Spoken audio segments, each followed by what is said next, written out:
Hi guys, Mike Reviews It All here. I'm going to be doing a review today on the Seattle Seahawks and why I think they are not going to the playoffs. That offensive line is horrid. And I've been saying this, a lot of fans have been saying this for about 4 or 5 years, it seems like. They're not protecting Russell Wilson. They're making him run out of the pocket a necessity. He's being rushed almost every single time he snapped the ball. They went out there and got a defensive guy, a few moves in the offseason, but they did not go out there and spend on the offensive line. Their schedule is one of the toughest in the NFL.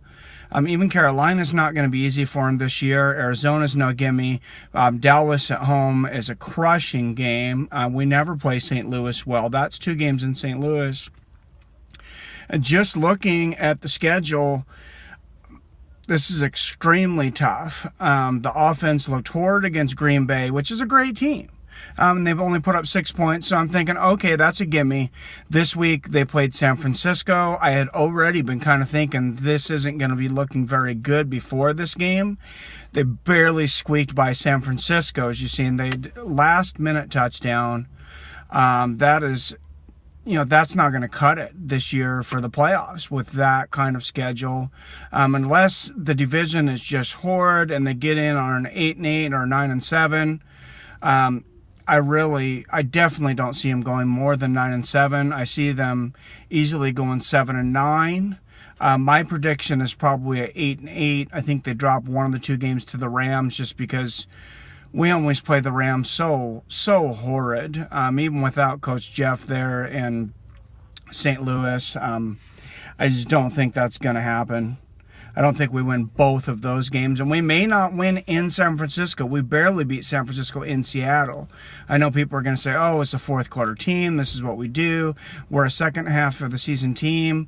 Just because we've done it in the past doesn't mean we're going to do it every year. We got some different guys in there. You got injuries.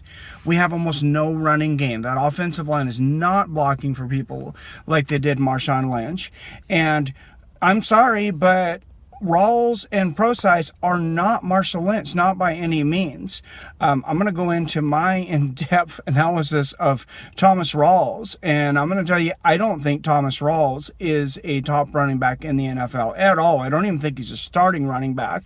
He's a very north and south running back guy, and the reason that transition worked with Marshawn Lynch is Marshawn Lynch was one of the best guys I've ever seen at cutting and creating space. And you watch, he would run sideways a lot before he would break out for these long runs, or even these powerful run over 10 guys, after he was supposed to be tackled runs. There's a lot of side to side, and then you throw Thomas Rawls in there, and he was just this straightforward north and south runner, and it was the perfect complement to Marshawn Lynch's game because it would throw defenses off. They had to prepare for 2 different kinds of backs, and that's why Thomas Rawls was successful. I've never seen a running back better, maybe as good, but better than playing behind their blockers than Marshawn Lynch in his prime. And it was a great thing to see, and he would wear out those other defensive linemen. He would do all kinds of things that would wear out that defense. And then I think Thomas Rawls just kind of came in there and picked up the junkyards. Call him the junkyard dog, call him whatever you will, but I don't believe Thomas Rawls is a top-level professional running back in the NFL. I'm not sure Procise is yet. He's definitely not a top 10. I don't think he's a top 25, honestly. He's not that great of a running back from what he's shown to me. He can receive a little bit. They should have went out there and tried to get another good running back, definitely somebody in that offensive line, but as everyone knows, they have a lot of salary cap issues. Russell Wilson's got the huge contract. Richard Sherman's got the huge contract. Baldwin picked up a few more bucks. Who am I missing here? Earl Thomas finally got paid.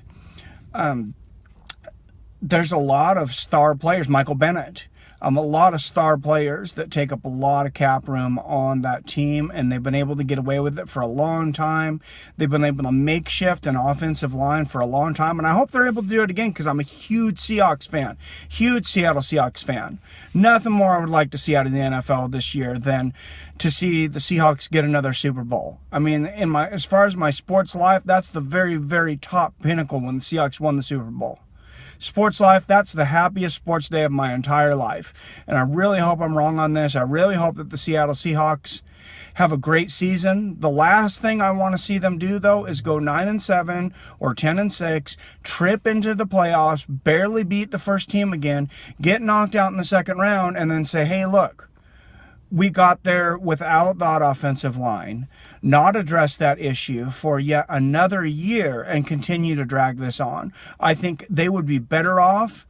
They'd be better off going 6-10. It would suck for us as fans, but hopefully that would make them address some of these issues, some of the blocking issues. Russell Wilson should not be blocking, guys. He should not be blocking for his running back. That's your franchise quarterback.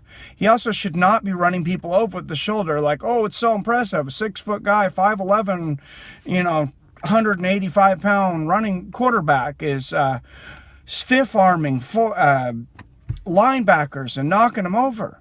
That's not a good thing. He should not be doing this. Is he one of the best quarterbacks in the NFL? I believe yes, if not the best. Most well-rounded. He can run, he can pass.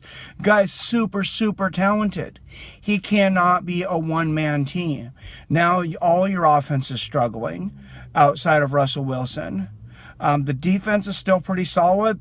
There's no more money to be put into that. I'm glad we have a good defense. I'm glad we have the guys that we have and the guys that will work their butt off and do things that a lot of times star players won't do. Richard Sherman is a really underrated tackler.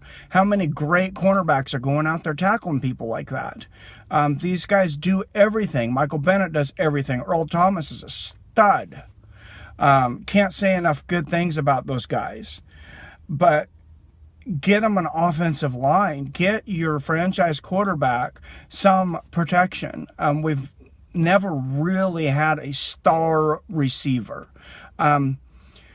We had Golden Tate, and he did go on to Detroit to have some success there. So, I mean, he was that second-tier guy, maybe the closest that we've had to a star receiver. I really like Doug Baldwin. I think he plays a level above his skill level, much like a lot of the Seahawks do, which is one of the reasons they're so fun to watch. Is they're so gritty, but almost every game is competitive, whether it's the Niners or the Packers, because they are constantly playing teams that are beating them in big levels of the game. They're losing the line battle. And a lot of times on both sides, on the defensive line and the offensive line, this has been an issue for going on 4 or 5 years. And when we were going against Green Bay in the conference championship, and we had what was one of the greatest comebacks of all time, I think that could have been one of the worst things to happen to that franchise as far as for the future. We went on to a Super Bowl, so that was flipping awesome.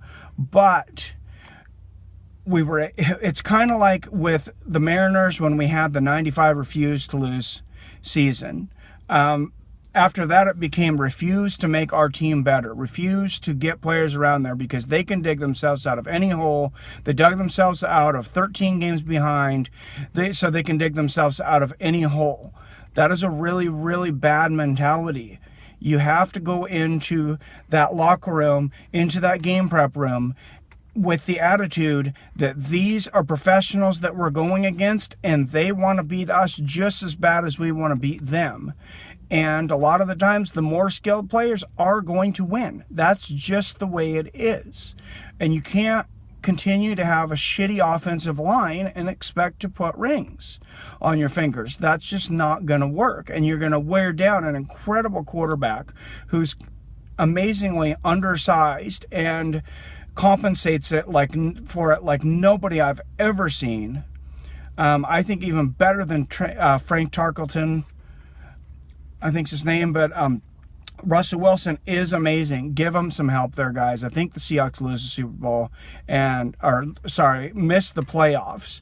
And I think possibly it's going to be a tough pill to swallow, of course, but I think possibly it's actually what we need to have happen is they need to miss the playoffs and they need to have a 6-10 or 7-9 season and address that offensive line before all these great star players that we have get old and we have nothing. Thanks for tuning in to another one of my videos.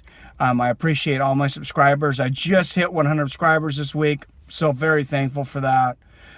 Thank you. Please give me a like and subscribe at the bottom of this video, and I will see you guys later. Have a great week.